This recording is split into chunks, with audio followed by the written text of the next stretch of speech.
Well, I'm pleased to welcome you all to our first event in the Hayek lecture series for this year.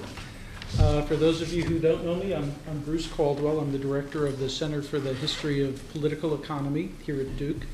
And the Hayek lecture series is in fact sponsored by our center as well as two other organizations, the PP&E program, which is joint with Duke and UNC, headed by Mike Munger, and the Duke program in American Values and Institutions by Michael Gillespie. And the lecture series was made possible by a grant from the Thomas Smith Foundation. Our speaker today is the best-selling author and award-winning journalist, Amityshlaes.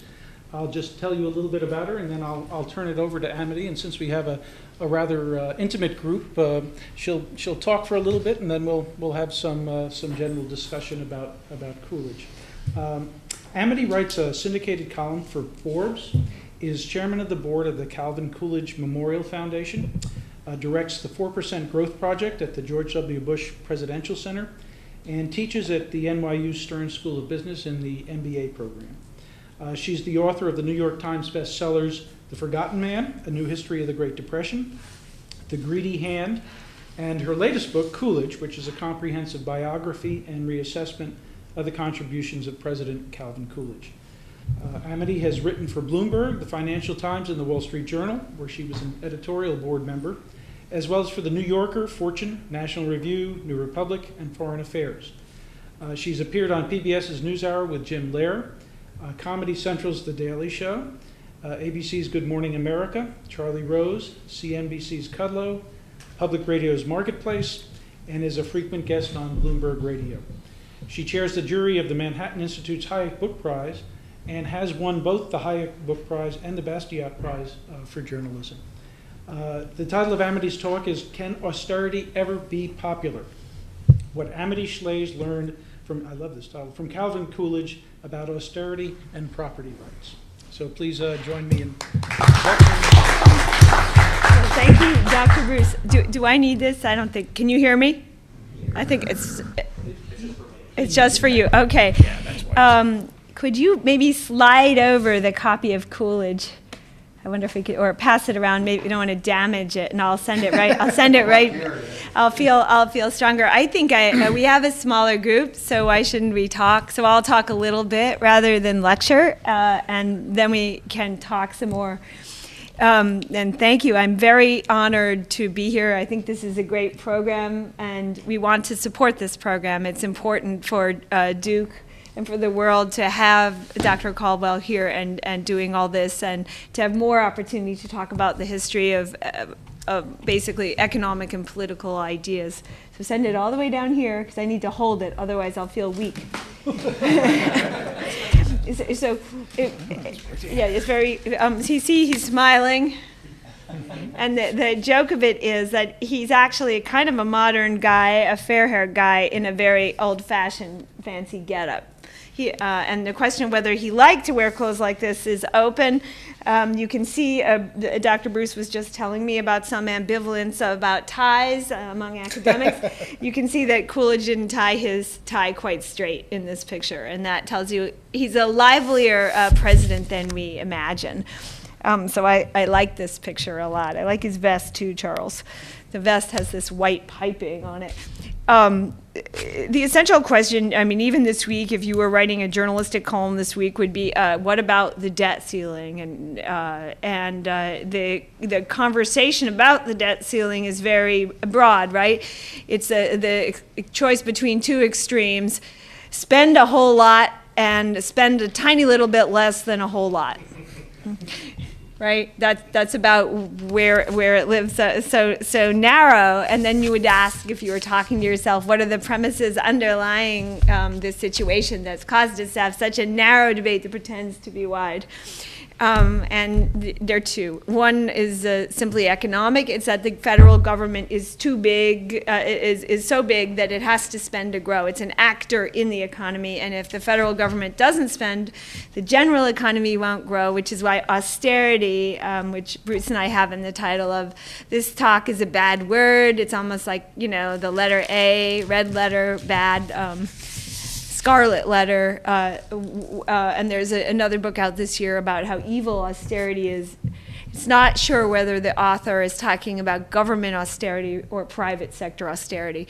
Our talk here is about government austerity. So austerity is bad, spending has to be good, that's why we have to spend more. And the second premise is even if you oppose spending and were for austerity, you could never be elected. Or if you decided once you were elected, like Paul Ryan, just to name a name,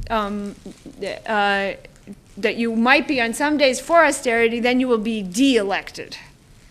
So it's political suicide, so you may as well not talk about it. And the Republican Party over there is in this bizarre position that they're saying, vote for us because we'll spend less, not vote for us. The other guys, the Democrats, are the greater evil, and even though we say we're for spending, clearly we'll spend an increment less, so we're better than the worst evil, so vote for us, which is a terrible position for a party to be in, i.e. indistinguishable just about from its opponent. So I was interested, and as Bruce mentioned, I was on the ed board of the Wall Street Journal. I'm really a journalist in how we got here, and I wrote the book Some of You Have Forgotten Men, and then I came to Coolidge. And why would you devote so much time to him? Because one, he did say no. He was for austerity, so that's interesting. And the economy grew. The little project I do with the Bush Center is called 4% Growth, and we consider that aspirational, right? It's not reality. It's kind of a little flaky, hopey in a way, and we want to make a reality and not be flaky, but it feels, we picked a high number, 4%. Well, Coolidge basically had 4% growth, real, nominal, however you look at it. You know they had some deflation in that period. And then, was it a political killer? No, it was not a political killer. Or yes, he prevailed. By saying no, he prevailed. It was an enormous political success. So are we so different from them that there's no analogy? For the sake of this discussion, I'll say no. They are worth looking at. That America is enough like America today, and then in the discussion we can debate this.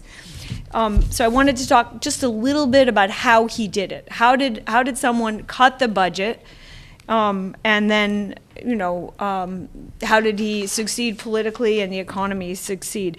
Coolidge was served in the 20s, as you know, from 1923 to 1929. That's the background. And if you take away one fact about him, he was joked about. They said he looked as though he'd been weaned on a pickle.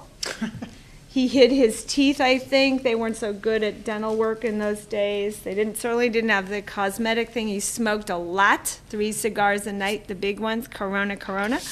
But he looked as though he'd been weaned on a pickle. He was said to be the accident of an accident because Harding, with whom he came to Washington, was considered by some of his fellow senators an accidental president. They couldn't believe Warren got in. But if you want one fact to know about him for debate or for anything, when Coolidge left office in 29, after the 66 or 67 months, the federal government was actually smaller than when he came in 23 upon the death of Harding. And being sophisticated, you'll say, real amity? Is that per capita amity? No, it's just actually the number's lower, even though the population went up. It's real and it's nominal. Congratulations. It's a very rare thing for a president to be able to cut the budget over a long period in peacetime.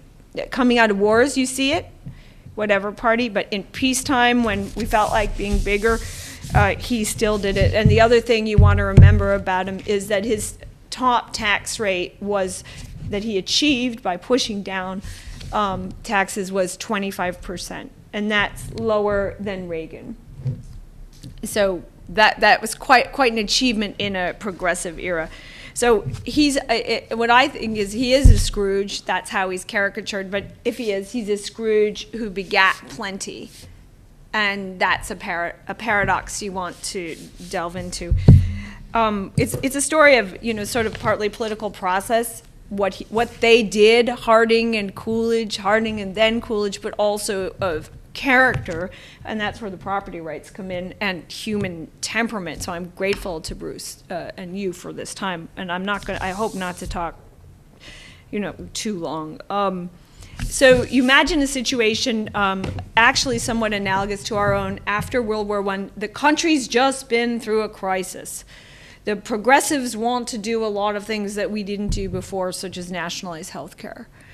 In that case, they wanted to, in the early 20s, the progressives, who are a growing movement, as you know, they sought to nationalize railroads, which had been temporarily nationalized in World War I. They kind of wanted to nationalize utilities, which were the corollary to the internet. They had evidence, they thought, for the need for these things in an uneven recovery in which the energy sector was doing more than optimally, and everybody else was struggling with icky unemployment. So this sort of feels like now we have a recovery, but it isn't a shared recovery, strengthening the case of the progressives. Coming out of World War I, 1 in 3 veterans was disabled somehow. Remember, they had no penicillin. So these were men doomed to a life of pain. They wanted a bonus. They wanted, what the bonus was effectively was a federal pension. We call it a bonus, but that's what it was. The farmers, there was deflation after World War I. The farmers were suffering. They wanted some kind of permanent entitlement for farms, a permanent money, however it would be formatted. And there were many, many different farm reforms. So politicians after World War I have a great impetus to say yes to these groups who are lovable and needy. Farmers, progressives, and certainly veterans. And the remarkable thing, first of all, is that there was a party that campaigned on no in the election of 1920 that happened to be the Republicans. And it was Harding and Coolidge, and they just campaigned on no entitlement, no bonus, no spending, etc., get taxes down, reduce spending, model austerity. Their campaign logo, you recall, was normalcy. And when we teach normalcy or learn it in school, we tend to think of normalcy as, oh, yeah, we're going to be normal because we're not creative. Normalcy sounds sort of like make it all a cog-like country marching organization, man. It's not an attractive concept, normalcy. But what Harding meant by normalcy, and it was he who put forward that, he was from Ohio, a senator, very eloquent. He liked to invent words or use words slightly in his own original way. What he meant by normalcy was the environment should be normal so we can have fun, which is different. Not we should all be normal organization man in a factory, but the environment should be normal so we can have ideas that factories can then use to, say, increase productivity. Coolidge really liked English a lot. He was stickler. He was not happy with that normalcy word. It seemed to him maybe a mixing of different languages. So he described normalcy another way when he spoke in the campaign. He said, less economic uncertainty. And it begins to sound reduce uncertainty. Second novelty, this pair of naysayers was elected. It's really fun to go back and have a look at Harding's inaugural address in March of 21, because Harding, it's so different from the change that both parties advocate today. I recently heard Governor Mitch Daniels, who's a Republican of Indiana, say that you have to act and have change. So there's not much distinction. It's like the same narrow spectrum I spoke of at the very beginning. Here's what Harding said when he got in and what he saw as president. And I'll pretend I'm Harding for Charles. No altered system will work a miracle. Any wild experiment will add to confusion. Our best assurance lies in efficient administration of our proven system. Like zero change. What's that? Very interesting. They're going along, and Harding did say no and fight against change at first. He worked with his Senate brethren to pass a really nice law, the Budget and Accounting Act of 1921. That law was a casualty, actually, of Watergate. But it moved power over to the executive for budgeting. It gave the executive the power to sequester. It gave the executive the power more power over the departments. They had semi-annual meetings, and the executive could take money back if it felt like it in the middle of the year. I gave you 2 battleships. That's what the budget says. I see you're using 1.5 battleships. I'll take my half battleship back. The executive could do that. Harding also fought for tax cuts. He said no to farmers. He cut taxes down into the 50s. They were in the 70s coming out of World War One, he planned a sort of project that we would all admire, a worthy privatization of certain oil reserves the government had out west at a point when oil was going to be going up, the price. In Wyoming and California, he worked out an elaborate compromise with the vets, no entitlements. He was well aware of creating a permanent pay for them and the problems of that. He would build them hospitals. But temperament is key here, and temperament affects your ability to execute what you promise. And in the case of Harding, he was a very complicated man. We were discussing whether he resembled President Clinton. I think he does. Harding's plan said no, his program said no, his brain said no, but his heart said yes. He liked to get along with people, he liked to give in, he liked to appoint his friends. He was a very good buddy, much loved in the Senate, and he at first was able to use the comity of the Senate that he created to get these difficult laws through, but he very shortly flipped. He stood up for austerity and the rule of law, and part of the whole culture of austerity was prohibition, which was very new right then, right? Prohibition just came in with, and the first thing that we'll tell you about it is that Harding is he liked parties, and the White House didn't honor prohibition, and everyone knew it. In fact, it was said that people went to the White House, and this is written, for food, quote unquote, and action. So you said, what does that mean, and do we care, and what does it say about his political agenda? He liked to appoint his friends. Two of the appointments were truly fatal. One involved the worthy, sort of reasoned foundation, oil reserve privatization, a textbook privatization of a valuable resource. He appointed a campaign friend. They got too involved, and instead of a worthy privatization for the marketplace, it became sort of like what Russia is now, handing out to your friends. And the oil worthy privatization went down not as an exercise in the evidence of the strength of markets, but rather as Teapot Dome, as a besmirching of the presidency. Oh, you gave your friends a special deal, and that is effectively what happened. Though Jim Grant, the history writer, is writing about this, and he may come here and visit Bruce next year and tell you that I'm giving Harding too low a grade. The vet story was even worse. It's really good to write about. Charles Forbes, the man who was in charge of the vets, took extreme kickbacks, hundreds of thousands, maybe millions, in the hospitals they committed to give the vets rather than make an entitlement payment. And he ended up in Leavenworth Prison. And this had a negative effect, a perverse effect on a worthy goal, which is reining in a potential entitlement. If the hospitals were all corrupt, then the vets had a better case for a direct payment, didn't they? If the government's always, and that, so if you're in Harding's party and you don't believe in direct payments, you're shooting yourself in the foot by hiring your corrupt friends. If the hospitals had been of high quality, that would have increased respect for the state. But they weren't, the government, but they weren't. So that's another example of Harding slipping up. I like him very much, partly because he's self-deprecating, Harding. You know, even if he did set up the case for Social Security through this scandal, which he did, you could read his quotes, they're awesome. He says things like, I can take care of my enemies in a fight, but it's my friends, my GD friends, who keep me walking the floor at night. We're being televised here. Can't. And I'm going to tell a joke that it uses language that some of the younger people won't get, but the older people, well, his father was, I think, an osteopath. Anyway, he was some kind of doctor. And his father told people, and Warren, to his credit, repeated it because it was funny, that it was a good thing Warren hadn't been born a girl. Have you heard this joke? Harding hadn't been born a girl, Warren, because if he were a girl, he'd always be in the family way, which means pregnant for the younger people.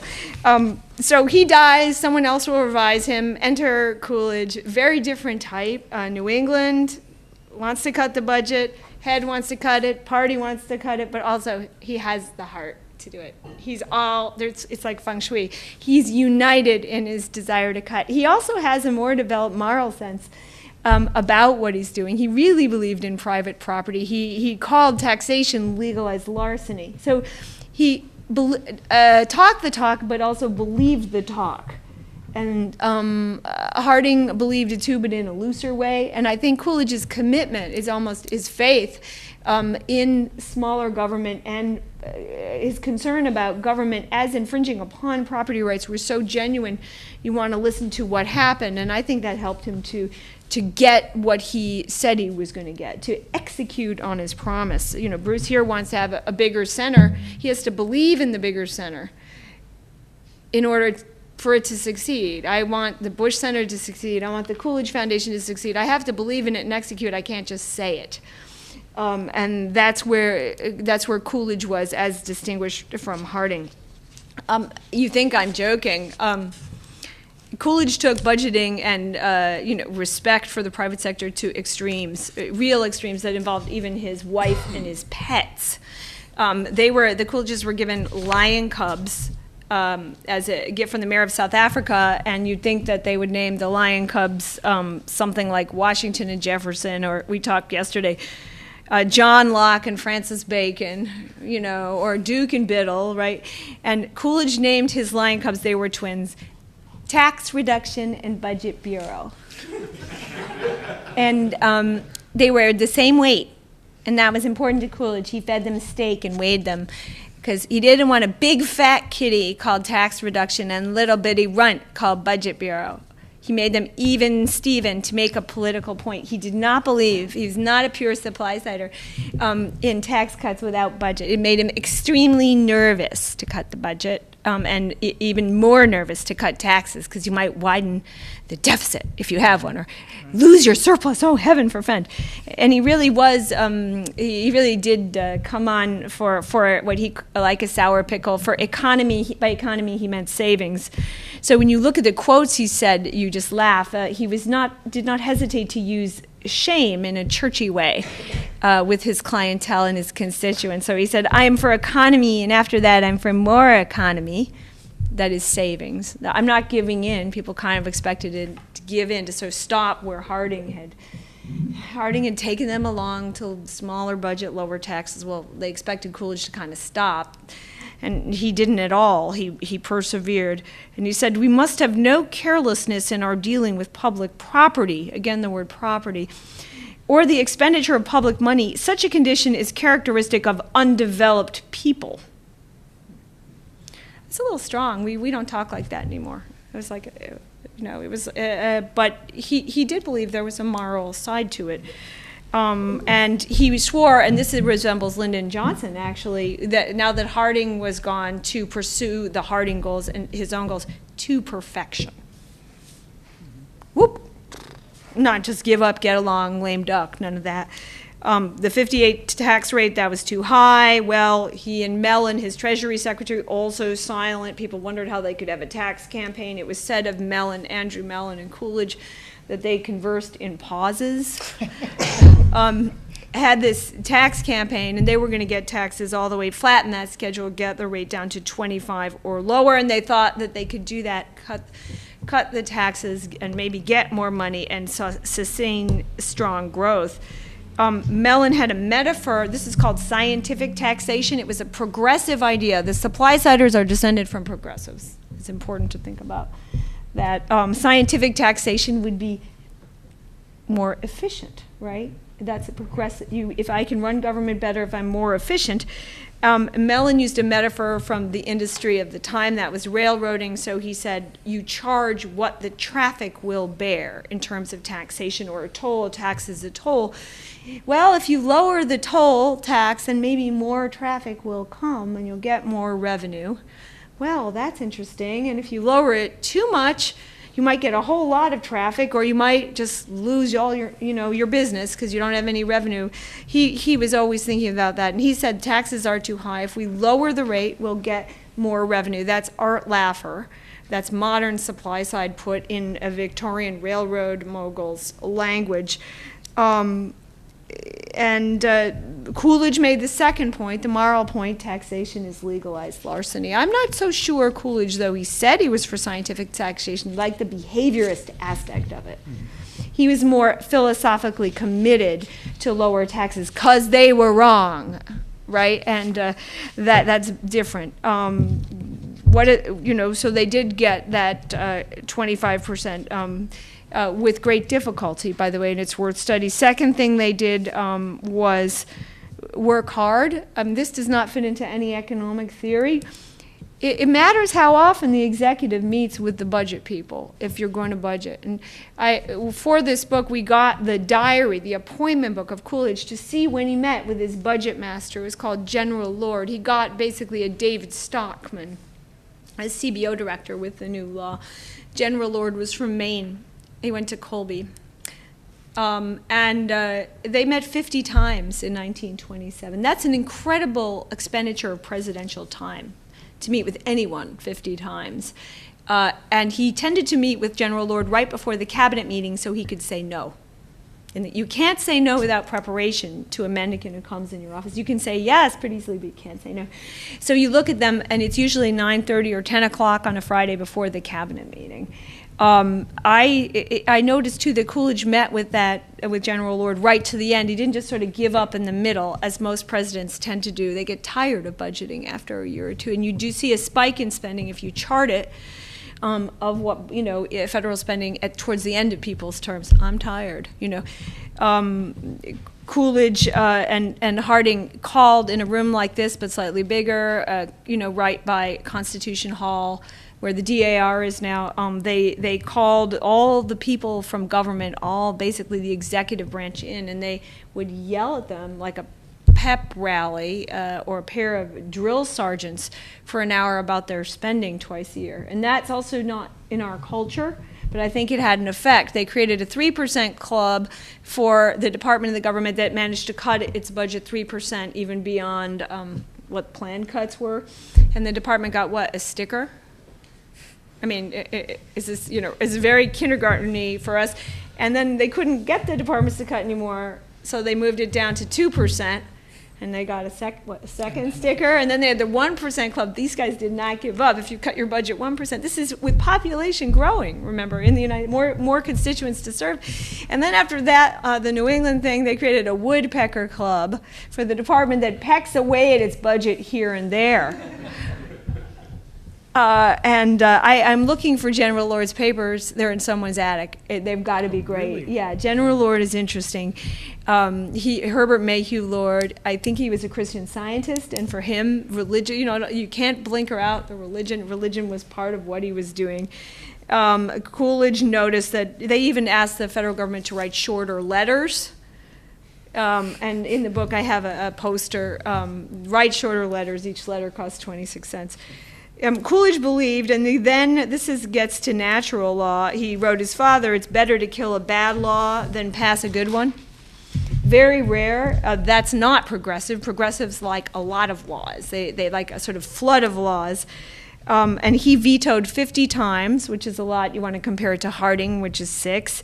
People wanted to talk about there's a lot of energy goes into it, figuring out the vulnerabilities of presidents when it comes to laws, things they won't be able to veto. Farmers took a lot of courage and consolation from the fact that Coolidge came from a farming community. His father had a collective cheese factory. What's a cheese factory? It's an exercise in desperation. You have protein, milk, but you don't have refrigeration or trains. You have to sell the milk, Vermont, right? So you make cheese. Coolidge knew well what farming desperation looked like. So they said, well, get him to sign some kind of farming law. They go to Coolidge, nope. I want to read to you what Coolidge said when the farmer mendicants came, because it's so special.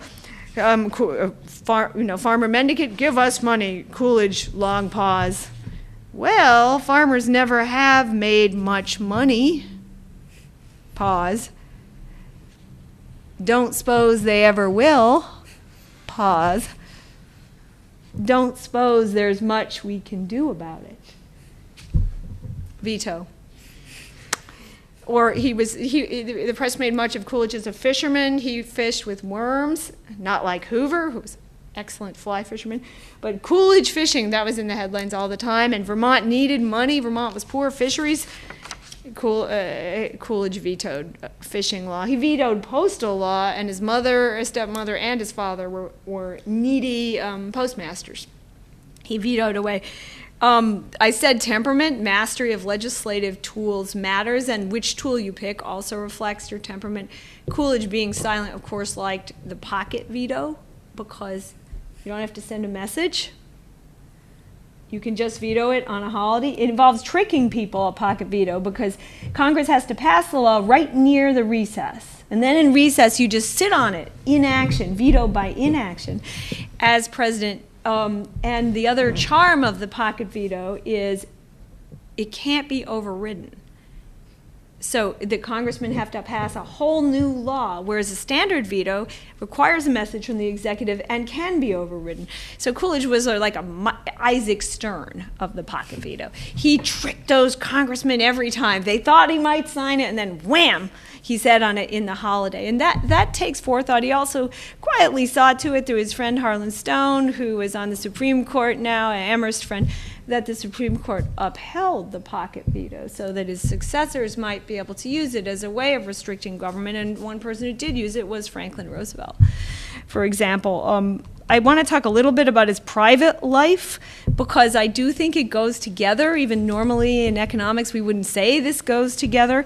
There's one of the wonderful things we got from the state of Vermont was the housekeeping records from Mrs. Jaffray, the housekeeper and her successor. Mrs. Jaffray had been there since the Tafts. She was like an institution in the White House.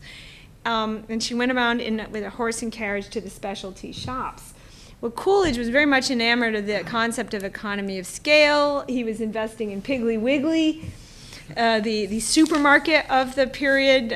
He liked Standard Brands later. His portfolio is really interesting. And he thought Mrs. Jaffray should stop at this supermarket because it would save money for the White House.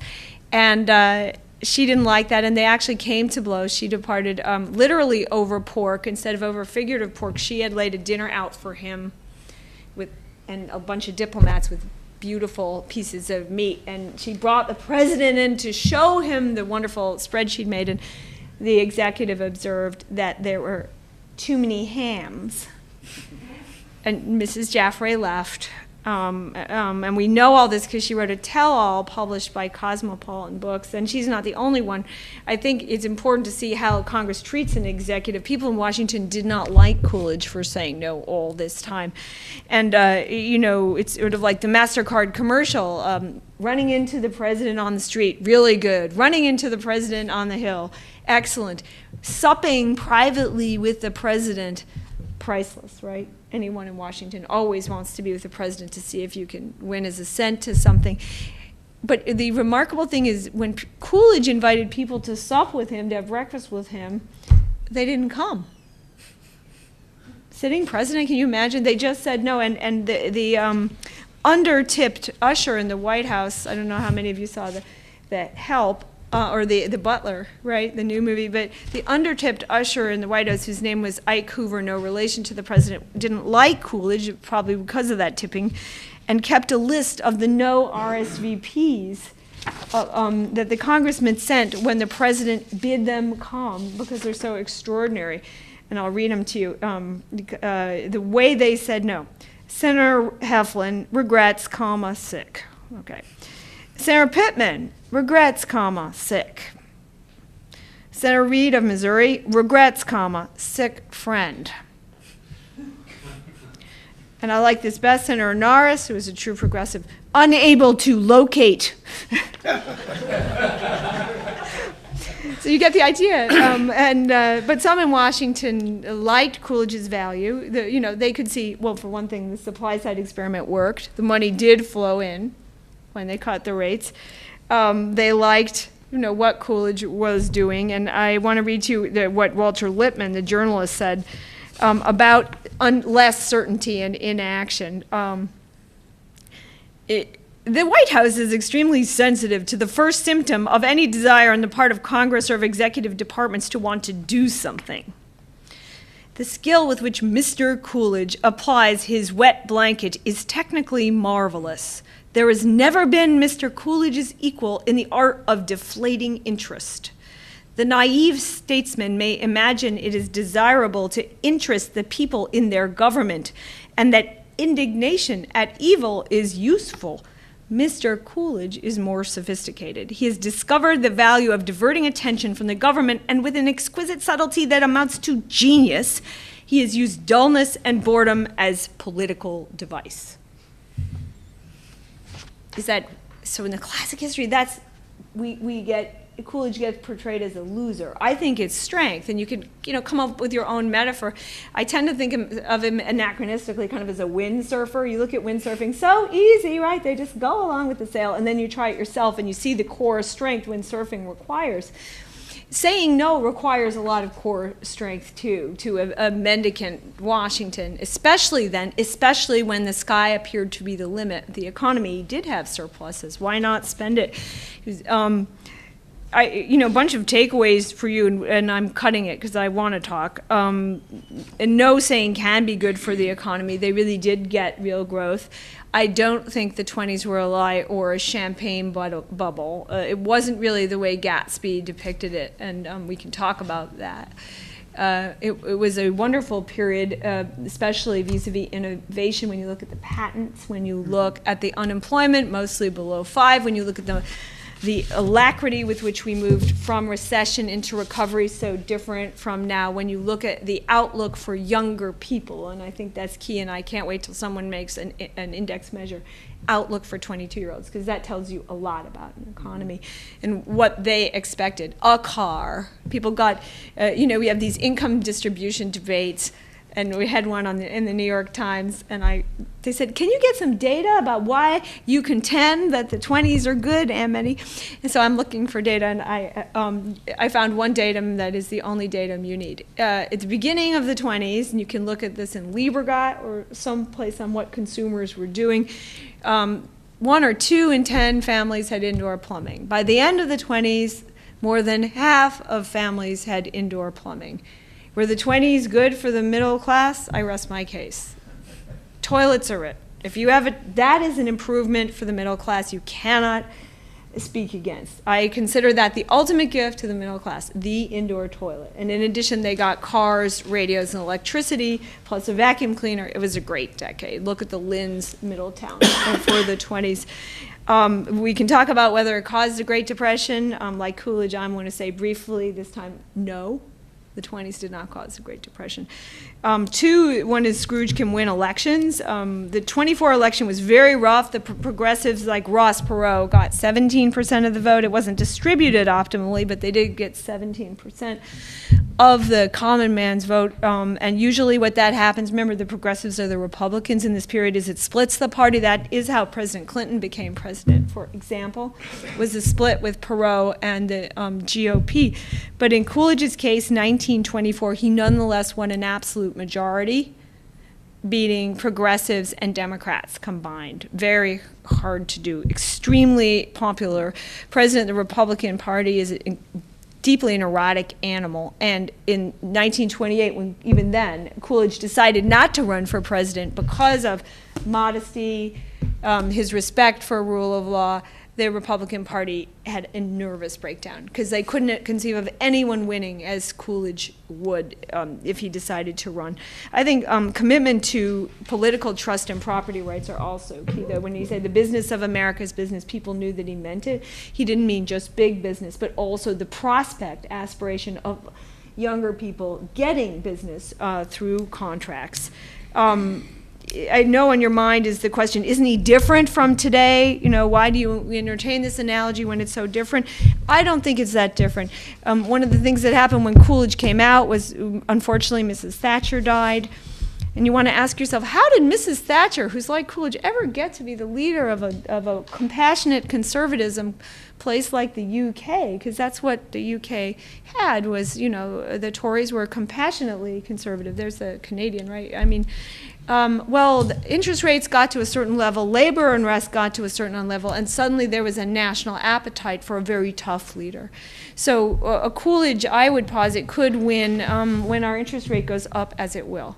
when, it's just right now our interest rates are too low to elect a budgeteer, but that doesn't mean all possibility of electing someone who's a budget meister is precluded. So, I'll just stop and say, if you ever ask, can you elect a Coolidge in America? I gave a speech about no. I'll say yes, you can elect a Coolidge in America. So that's why it's interesting. Thank you for the time.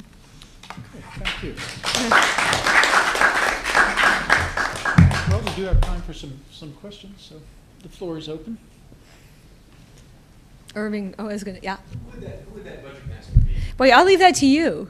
But one of the people that portray themselves as budget. You know what? I think the Republican, I don't work for them, but I think they're goofy, the Republican Party. I think what they do is they tell the budget masters not to talk about the budget because austerity is scary. Well, yeah, if you have a lot of things you're handing out, then everyone's just going to queue up. Where are the laptops? What? They're handing out laptops? I better run and get in the queue. So that doesn't mean all people always want laptops to be handed out to everyone. It just means when laptops are on offer, I'm going to be a fool if I don't sign up for the race to the laptop line. It's sort of like that. So they haven't really been able to make the case through their candidates that laptops shouldn't be necessarily on offer because of their own cowardice, sort of. Well, the goofiness of the Republican Party is certainly on display. Yeah. The last 10 days or so. Yeah, they don't know what they're doing, and they're afraid, and they have brave people who they then scare. They look scared. I think they look a little too scared. They should just stand up and say what they think. People aren't total idiots, so.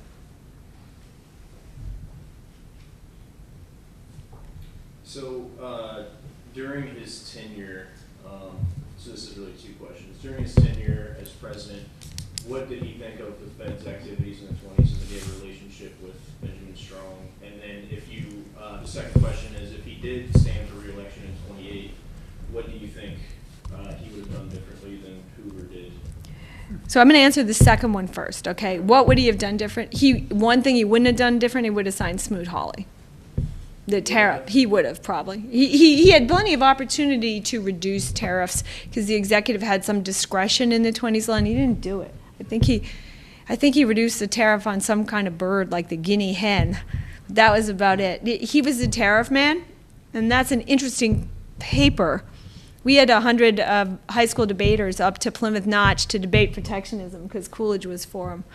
But he probably wouldn't have raised taxes so easily, although he was scared of deficits and we began to have a deficit. He certainly wouldn't have done, I think the key thing that Hoover did that is different is Hoover believed that wages should be high in a downturn. And it's kind of proto-Keynesian idea. And he had that also from Henry Ford.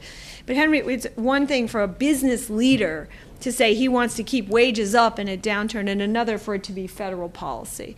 So Hoover was taking the Henry Ford private sector idea that give them money and they'll buy back the car, and he was making it federal policy. So you see Hoover very early on calling business to Washington and exhorting, because there weren't so many laws then, big business to keep wages up.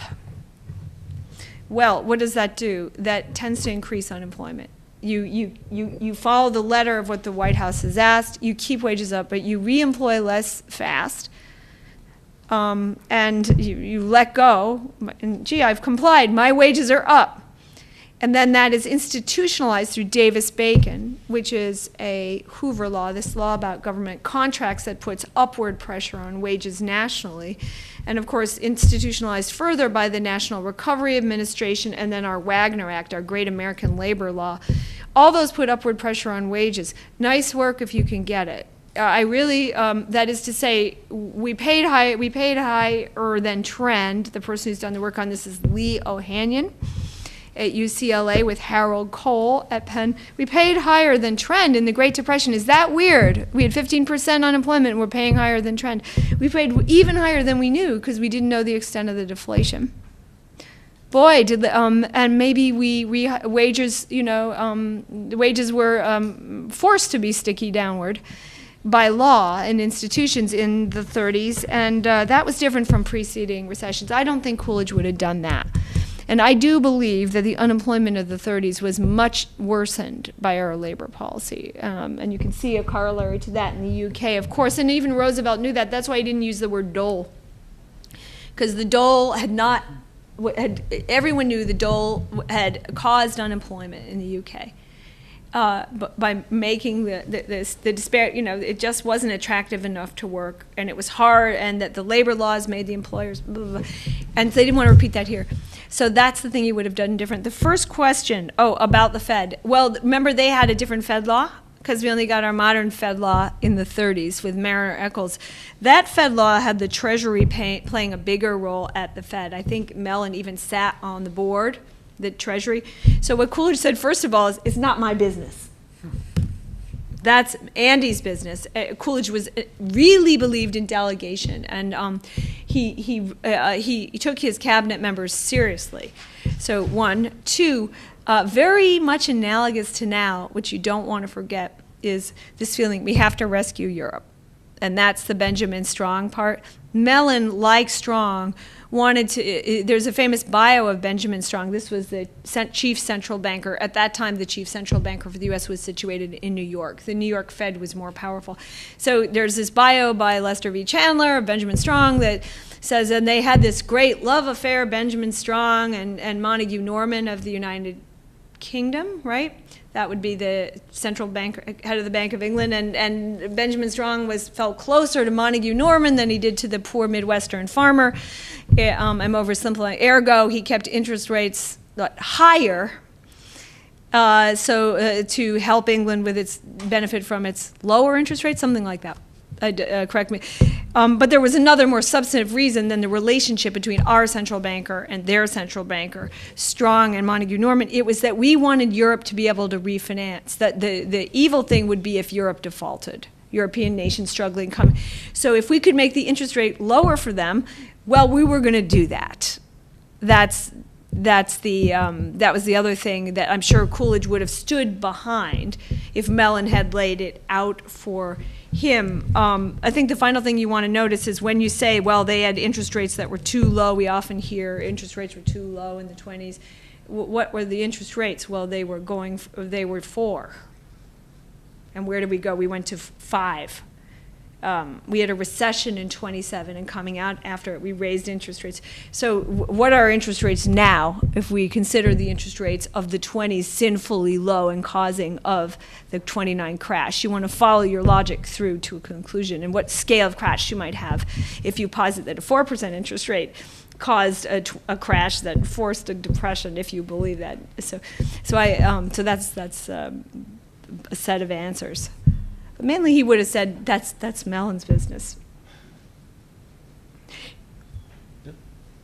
I read your book. I got that one special. I'm going to send it back. Raggedy. I'm going to send it back. Which your book talks about Sobel's book. And then both of those books, and this is what you've been talking about. There's Andrew Mellon and Scientific. But one thing I thought was interesting in your book, and as well as Sobel, was Teapot Dome. But that was, forget about the political part of it, that was one of the first, hey, peak oil. And that came up several times during Coolidge's administration, was the peak oil. And I thought, we were talking about the 20s and how well the middle class did in the buying of the vacuum cleaners and all that stuff, but yet that led to under-consumption theory from FDR. I mean, where's the connection there? I just don't believe in under-consumption theory. The one part about Coolidge, where you talked about stopping bad legislation rather than passing good legislation. He didn't buy into what Mellon had to say. I mean, Mellon had to convince him. They had plenty of meetings to convince him. Right. He didn't like his idea. Right. And it is counterintuitive, what Mellon talked about, which he called scientific taxation. But I think that where the connection came, and this is me, Dawn Boudreaux talking, okay?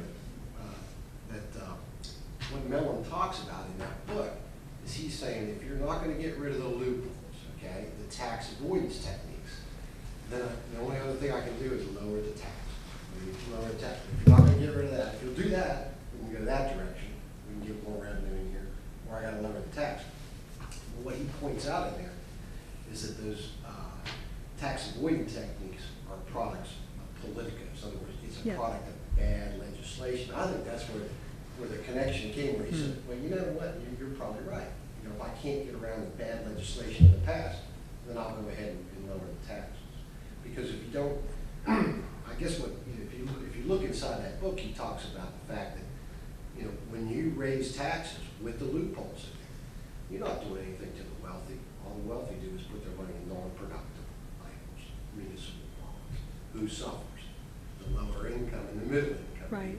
So the Politico, the social justice, I want to raise the taxes, get after them wealthy people. No way. And who suffers is the lower income. Well, that's right. It's a great dissertation. There are a couple of them that have been written. Cannadine gets at it in the Mellon bio. He gets at it. Specifically, Mellon didn't like the spread between municipal bonds and commercial paper, which very accurately reflected the relative attractiveness of municipal bonds as a tax dodge. And he tried to get an amendment passed to the Constitution to get rid of the protected status of municipal bonds. That's interesting. A man who's supposed to be the personification of business and wealth, the plutocrat, is opposing something plutocrats cling to. It's like it would be as if today he would be trying to get rid of the home mortgage interest deduction. But he wasn't able to do it, Mellon, and he really disliked he thought that the capital going into municipal bonds wasn't being used for very efficient projects always. So he said, I'll just go at it another way. As you say, I'll lower the tax rate so the relative attractiveness of municipal bonds is diminished. And he charted it really nicely. It worked. When the tax rate went down, then the spread between the municipal bonds. And I want to say Christy Romer has a rebutting paper on this that I could use some help deciphering, because this has caught people's attention, this argument, and I think it's defensible. What Mellon says, what others say, but it's very hot right now. When you lower the tax rate, the relative attractiveness of tax shelters, it diminishes. It worked.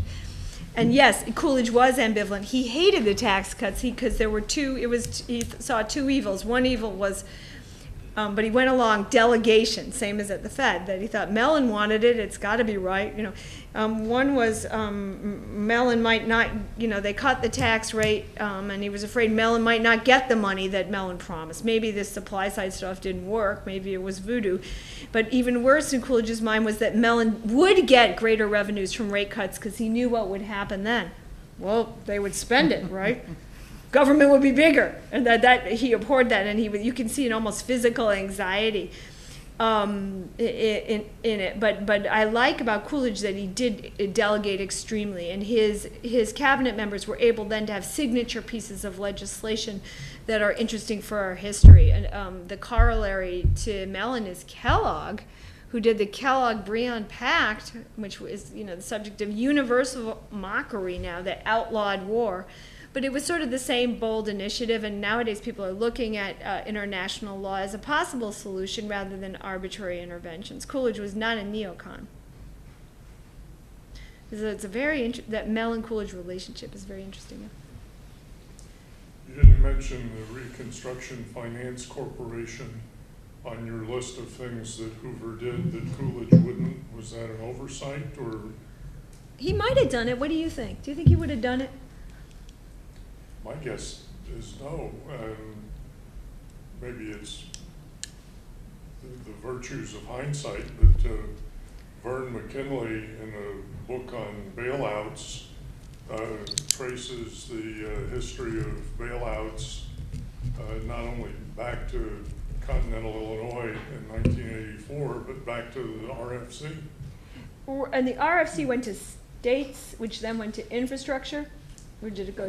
Went to businesses. It went to businesses, right. He did sort of something like that with farms. There was farm cooperative aid and marketing aid, which is not the same as direct farmer aid, and that was his lesser evil. He didn't really like infrastructure spending and aid to companies, though, so probably he wouldn't have done it. I mean, you want to go look at what he did with dams. There was a dam named Coolidge Dam, and he did look over the period of the Hoover Dam, which was a compact among states. That's why it was acceptable to Coolidge, not a federal dam. So he was sometimes going in the middle ground on these topics. But I'm going to look into the RFC and try and come up with a good answer for you, sir. Okay. I have a question then. Certainly one difference between the 1920s and today in terms of austerity is that except for agriculture, the rest of the economy was doing great in the 1920s. And today we're not doing as great, at least in terms of, still measured unemployment. So that would be one difference for why austerity couldn't sell as well today. How would you respond even, to that? the austerity package wasn't started with Harding and Coolidge. It was really started with the end of Wilson, when they, oh my gosh, we have a monetary overhang. They didn't call it that, but that's what they had, right? We have all this inflation we're lying to ourselves about and calling exploitation by greedy merchants. That's what they had. Oh my gosh, we have the prospect of unemployment. What shall we do? Well, let's double interest rates and cut the government in half. This was right after World War I. That's what they did. They raised interest rates 300 basis points to a very. So I don't know. It's sort of a. They right after World War I, they kind of had what we had, as I was trying to get at. It was a mess all over with some bright spots and a large amount of uncertainty as to what government might do, because the federal government intervened to such an extreme extent in World War I. You go back and look, you just can't even believe. They basically shut the stock market down or forced New York to do that because they were afraid the gold would leave. They nationalized and denationalized the railroad. They had a food board. That's what. So the uncertainty, that's the corollary. And it's a good thing with students to give that lecture. What if you have a situation like now? Would you do what happened in 2021? And show them it was so different, and it was a terrible depression, the depression of 2021. Right. Harry Truman lost his haberdasher shop, but nobody remembers it because it was so short. So it's a great thing to teach students and let them come back and say, well, what I think about this is it's so contrary to what we would propose now. Does that answer? Yeah. Yes. Yeah. You've drawn several parallels between then and now, Coolidge and somebody who might be elected. What do you think are the most important comparisons between the political and larger social culture then and now? Well, I just think that the talking class needs to be confident enough to advance people like this.